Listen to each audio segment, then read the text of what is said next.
जो पुल बनाएंगे वे अनिवार्यतः पीछे रह जाएंगे। सेनाएं हो जाएंगी पार, मारे जाएंगे रावण, जयी होंगे राम। जो निर्माता रहे इतिहास में बंदर कहलाएंगे, जो निर्माता रहे इतिहास में बंदर कहलाएंगे। इन पंक्तियों में सच्चिदानंद हीरानंद वात्स्यायन अज्ञेय के मन की टीस भी है, नींव के पत्थरों की पीड़ा भी और हमारी मानसिकता पर व्यंग भी।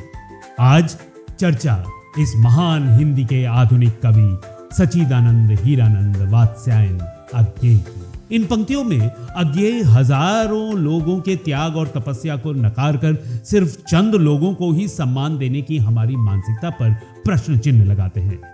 निस्वार्थ भाव से काम कर रहे लोगों को समाज द्वारा पीछे धकेल दिए जाने पर और तिरस्कृत किए जाने से भी व्यथित दिखाई देते हैं ये कवि, और इस कविता में उनके मन की यही पीड़ा साफ झलकती है।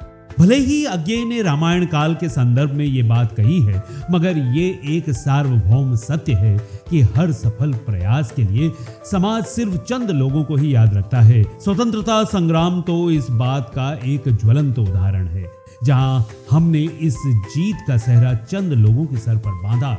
आजादी के लिए हंसते हंसते सूली पर चढ़ जाने वाले हजारों लोगों को हमने भुला भी दिया। आधुनिक साहित्य में मानवीय व्यक्तित्व और उनकी सृजनात्मकता की सबसे गहरी और सार्थक चिंतना अज्ञेय के कृतित्व से मिलती है। अज्ञेय ने अपने कृतित्व में बुनियादी तौर पर मानव व्यक्तित्व की इस स्वाधीनता, सृजनात्मकता और दायित्व को सूक्ष्म और प्रभावी रूप से अंकित किया है।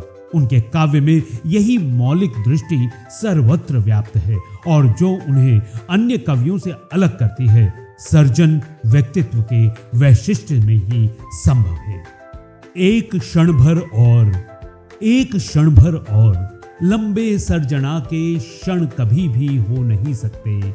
बूंद स्वाति की भले हो, बेदती है मर्म सीपी का, उसी निर्मम त्वरा से वज्र जिससे फोड़ता चट्टान को, भले ही फिर व्यथा के तम में बरस पर बरस बीते, एक मुक्ता रूप को पकते, एक मुक्ता रूप को पकते। सच्चिदानंद हीरानंद वात्स्यायन अज्ञेय का जन्म 7 मार्च सन 1911 को उत्तर प्रदेश के कसया यानी कि आधुनिक कुशीनगर में हुआ।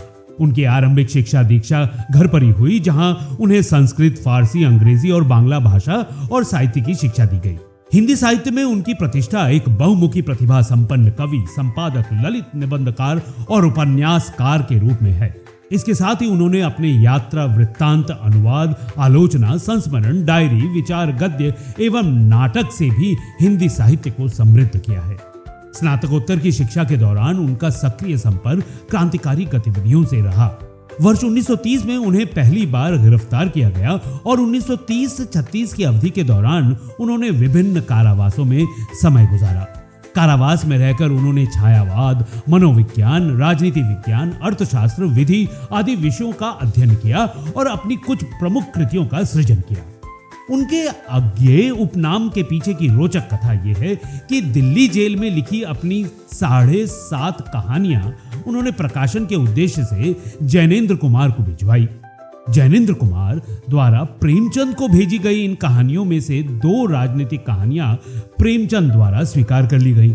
चूंकि कारावास से भेजी गई इन कहानियों के लेखक का नाम उजागर करना उपयुक्त नहीं था, निर्णय ये लिया गया कि लेखक की नाम की जगह अज्ञेय अर्थात अज्ञात नाम का उपयोग किया जाए। अज्ञेय ने बाद में एक बार बताया था कि उन्हें अपना ये उपनाम पसंद नहीं था, हालांकि उन्होंने इसे स्वीकार कर लिया था।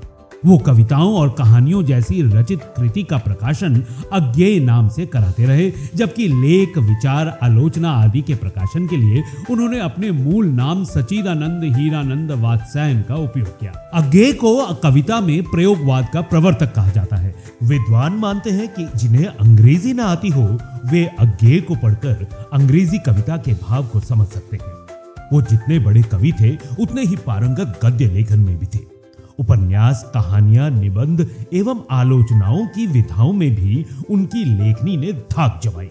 उन्हें अकविता में कविता शैली का जनक भी माना जाता है। वो जातिवाद के घोर विरोधी थे। शिक्षिका रिंकी सिंह बताती हैं, बात तब की है जब वो लखनऊ में रहा करते थे। उनके पड़ोस में एक अरोड़ा परिवार रहता था। अरोड़ा किसी सरकारी दफ्तर में क्लर्क थे। दोनों लोगों की छतें लगी हुई थी। अरोड़ा जी की एक छोटी लड़की थी।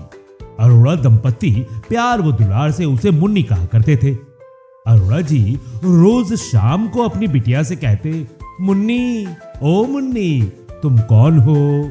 मुन्नी कुछ कहती तो अरोड़ा जी कहते, कहो हम अरोड़े होते हैं, कहो हम अरोड़े होते हैं। ये बताने में उनके मुंह से कुछ ऐसा भाव निकलता था कि जैसे अरोड़ा होने पर मुन्नी को गर्व करना चाहिए। एक दिन अज्ञे से बर्दाश्त नहीं हुआ। अरोड़ा को डपटते हुए बोले, हम ठाकुर हैं, हम ब्राह्मण हैं, हम बनिया हैं, अरोड़ा हैं। मतलब किस जाति के हैं ये बताने पर आपका जोर क्यों रहता है? जातिवाद तो हमारी राजनीति का संकट है, पर आप जैसे लोग इस संकट को घर में घुसेड़ रहे हैं। अरे अरोड़ा जी, अरोड़ा से कभी इंसान भी बन जाए। मुन्नी को ये क्यों नहीं सिखाते, हम मनुष्य हैं, हम इंसान हैं, या हम भारतीय हैं? अज्ञे की डपट से अरोड़ा जी का सिर झुक गया।